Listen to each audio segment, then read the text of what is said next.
Al programa Tinc una idea d'avui coneixerem l'aventurer i empresari Albert Bosch. Quantes coses en concret que has viscut en aquestes aventures, en aquests trajectes esportius, t'han servit pel dia a dia de la teva empresa? Gairebé tots, des de coses que tinguin risc fins a coses petites. Una marató et serveix per la disciplina mental, l'entrenament, d'alguna manera la petita força mental de superar les davallades, i una gran aventura que comporta molt més risc, molt més compromís, molta més feina de preparació, molta més logística, t'ensenya a fer l'estratègia, a superar els moments crítics, evidentment a estar serè en els moments claus. I veurem com en una antiga gravera es pot fer vi ecològic. Som un celler petit i la nostra producció són 50.000 ampolles. En quant a l'oli, produïm actualment unes 1.500-2.000 ampolles. I visitarem un espai de coworking o cotreball on professionals que comencen comparteixen serveis per reduir costos. Comencem.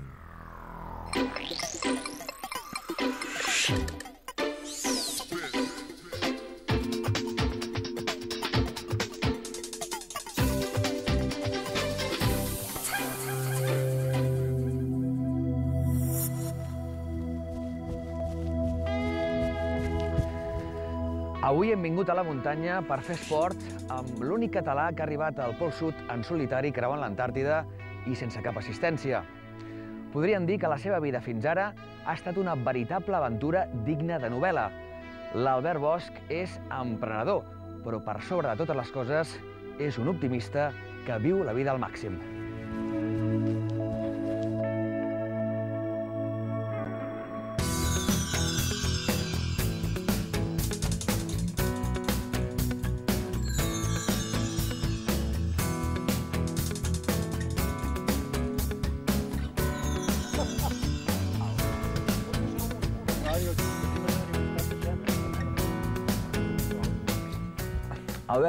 Albert Bosch, bon dia. Hola.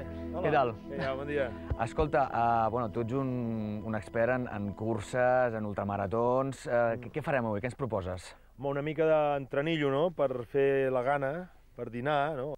Bé, el risc en si mateix... Quan va començar l'afició de l'Albert Bosch per l'esport de risc? Has fet els 7 cims més alt del planeta, París-Dakar, la cursa d'aquesta marató de sables del desert tan important. Com va començar el risc? Bueno, va començar, bàsicament, més que buscant el risc, buscant objectius importants, no? A mi el risc no m'agrada per si mateix. I el meu somni, com a jove o nen, diguéssim, en aquell moment era arribar a fer el Dakar, no? Quan vaig arribar a fer el Dakar també vaig veure que no el guanyaria, però en canvi vaig descobrir els grans esdeveniments, les grans, d'alguna manera, projectes, reptes, aventures. Aquí, privilegi, tens tot el Parc Natural del Montseny aquí a l'esquerra. Home, la veritat és que haurien de fer esport més sovint, L'Albert Bosch sempre té un temps per compartir amb els seus amics.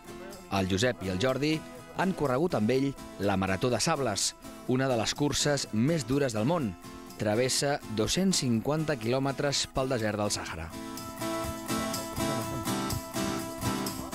El que m'ha ensenyat potser és la constància i el voler ser el que creure't el que realment vols fer. Vull dir, no tens que tindre un do especial per fer res, sinó que tu treballant i posant-hi voluntat pots fer qualsevol cosa.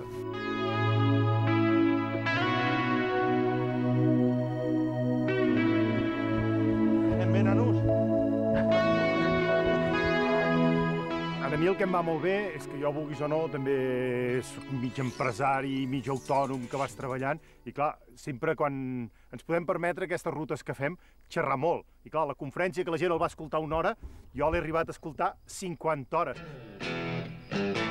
I quantes coses en concret que has viscut en aquestes aventures, en aquests trajectes esportius, t'han servit pel dia a dia de la teva empresa? Gairebé tots, des de coses que tinguin risc fins a coses petites. Una marató et serveix per la disciplina mental, l'entrenament, d'alguna manera la petita força mental de superar les davallades, i una gran aventura que comporta molt més risc, molt més compromís, molta més feina de preparació, molta més logística, t'ensenya a fer l'estratègia, a superar els moments crítics.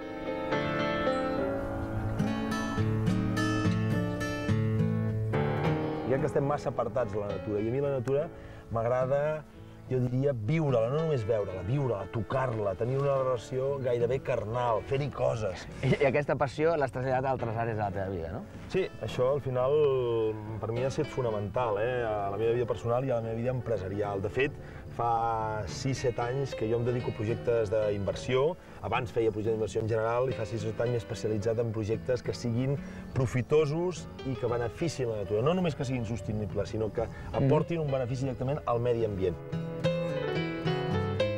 I què passa amb aquella gent, no? Que ara, amb aquesta crisi, no? Que té les idees molt clares, s'estima el seu projecte, però no troba finançament, de moment, que no es desanimin, suposo, no? Que continuïn. Clar, al final la perseverança ve d'això, ve de tenir els motius clars i el per què clar. I si no tens el per què i el motiu clar, ja no te'n sortiràs, no perseveraràs, no t'esforçaràs, no lluitaràs, no tindràs ambició. Jo sempre ho dic, és molt millor fracassar amb una cosa que t'apassioni, que tingui sentit a la teva vida, que no pas tenir èxit amb una cosa que sigui una merda per tu, no? Que no tingui cap sentit. O sigui, hi ha molta gent que té èxit amb coses que no li importen un bledo, i això és el pitjor del món.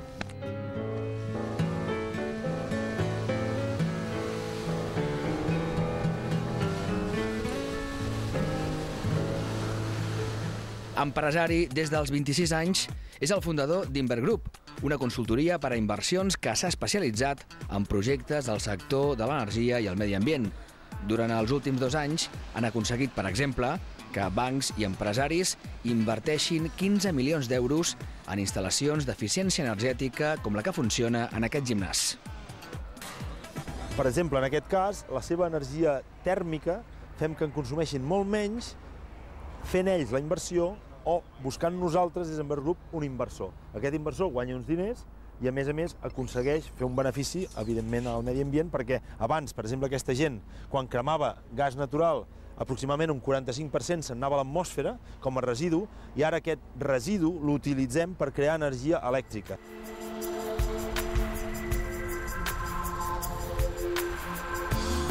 Al 2008, les empreses que es dedicaven a la instal·lació de plaques solars van patir una forta retallada de les subvencions públiques i van haver de reconvertir-se. És el cas d'Òptima Renovables, formada per 7 empreses diferents.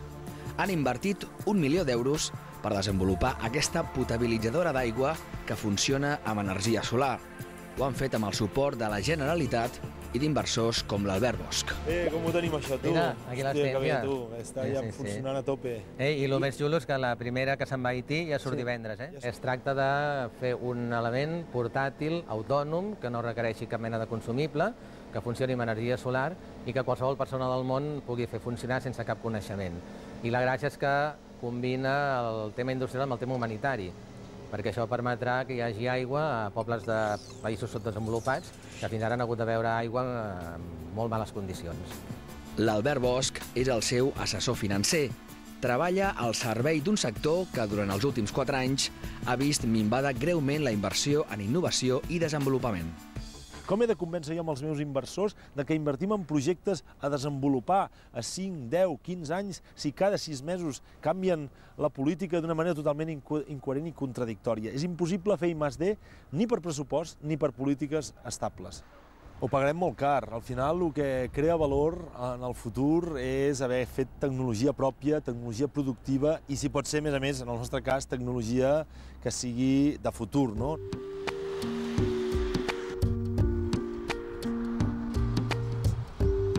La idea una mica de la nostra empresa és juntar el concepte de lectura, el concepte audiovisual i el concepte de xarxes socials. Tot això ho juntem en una forma d'app i oferim bàsicament en un entorn tablet, un entorn multimèdia.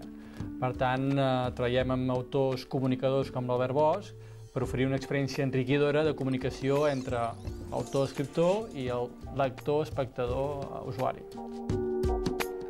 És la primera empresa de l'Estat que ha desenvolupat aquesta tecnologia. Pau Vidal és l'artífex del nou llibre multimèdia enriquit que va més enllà del paper i de l'e-book. Després d'un any treballant a Silicon Valley, als Estats Units, aquí ha trobat el suport de la incubadora d'empreses de Mataró. Aquest concepte m'agrada perquè, a part d'adaptar-se a les noves tecnologies per utilitzar els continguts que a tots ens agrada d'alguna manera divulgar i comunicar, també és un fet en si mateix molt emprenedor i molt aventurer, no? Perquè ells mateixos s'han aventurat a llançar un projecte que no és que existeixi una demanda ara mateix per això, sinó que l'estan creant o aposten perquè hi serà. O sigui, no segueixen els estudis de mercat i diuen hi ha una demanda d'això, perquè és totalment nou. La bici va molt bé per complementar l'entrenament, perquè no et carrega tant les articulacions. Hi ha setmanes que corro 5 dies, o faig esport 5 dies, o 6, un dia bici, l'altre dia 2 córrer, un gimnàs, etc. Però també hi ha setmanes que, per exemple, la setmana passada vam fer 100 quilòmetres al cap de setmana, 100. Va, vinga, va, molt bé. La seva tenacitat l'ha portat aquest mes de gener a arribar al Pol Sud després de travessar caminant més de 1.000 quilòmetres de glaç. L'expedició, totalment patrocinada, ha costat 120.000 euros. Ha estat un veritable pla d'empresa. 2 anys de preparació, 7 persones amb la logística i al final ho has pogut fer en solitari, has arribat al Pol Sud. Què ha estat el més difícil de l'experiència? El més difícil de gestionar d'aquesta expedició va ser canviar totalment l'estratègia, tot just al principi, quan anàvem 2 persones, ens havíem quedat encallats 15 dies a la tenda sense poder-nos moure, havíem fet només 30 quilòmetres dels 1.150 per recórrer, i el meu company va abandonar. Després em vaig quedar sol i canviar l'enfocament, la mentalitat, la gestió del risc, la gestió de la incertesa. Va ser realment el més complicat i el més interessant d'aquesta expedició. Cuida't molt, Albert, cuida't moltíssim. I no facis cap imprudència. Cuida't molt. Molt, molt, molt. Os saludo aquí desde la mitad del continente antártico. Vas estar 48 dies caminant sol per l'Antàrtida. Un emprenedor està també molt sol quan engega el seu projecte? A la creació del projecte empresarial estàs sol, però quan el tanques també. Quan fas de concurs de creditor estàs més sol que la una. O quan tens que avalar amb el teu patrimoni perquè un projecte tiri endavant, etc etc. És igual que l'aventura, no? Fa 12 anys que viu a una masia envoltat de natura. La fiera, la fiera. No la caçareu mai per darrere. Hem de fer una trampa. Un que apreti per darrere i aquí la cacem entre tots. Jo sóc una persona hiperactiva en molts sentits, no? Amb el sentit emprenedor, amb el sentit aventurer, amb el sentit esportista, i jo crec que després s'ha de compensar amb una certa tranquil·litat, espais de pau, espais de tranquil·litat.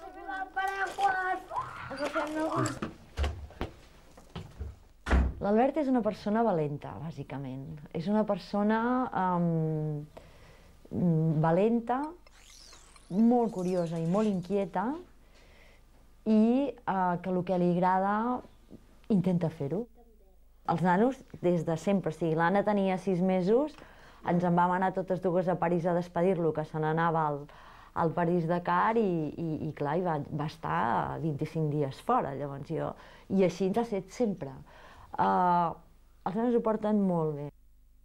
Jo trobo que el meu pare és una persona que s'esforça molt per fer les coses que vol fer. Que és molt valent perquè fa unes coses molt bèsties. Com que s'esforça amb les coses i també ho disfruta, doncs ja estic content que faci aquestes coses.